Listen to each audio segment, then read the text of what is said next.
ওই যে বললাম না, বিধায়কদের 5 কোটি টাকা সম্পত্তি বেড়েছে, 10 কোটি টাকা, 15 কোটি টাকা।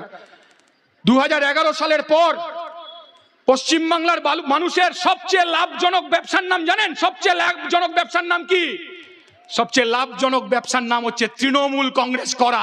তৃণমূল কংগ্রেস করার মতো আরো কোনো বড় ব্যবসায় নাই এই অঞ্চলের মানুষ। আপনি ভাবতে পারেন এই তৃণমূলকে, এই চোর, এই দুর্নীতিগ্রস্ত, এই নোংরা, এই অপদার্থ, এদের সরিয়ে আপনি ভাবতে পারেন যে আপনি বিজেপিকে আনবেন?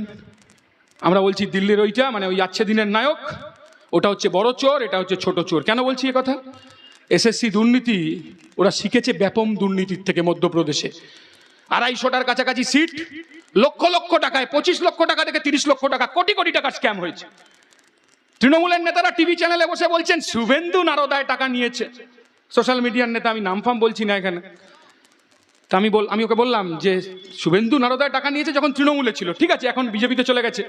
আচ্ছা, যতবার তৃণমূল কংগ্রেস বলছে শুভেন্দু নারদায় টাকা নিয়েছে, যতবার শুভেন্দুকে চোর বলছে, শুভেন্দু চোর, এ ব্যাপারে কোনো সন্দেহ নেই, ততবার কাকুলি ঘোষ দস্তিদারকেও তো চোর বলছে, ততবার স্যান্ডো খোকাকেও চোর বলছে, ততবার সৌগত রায়কেও চোর বলছে।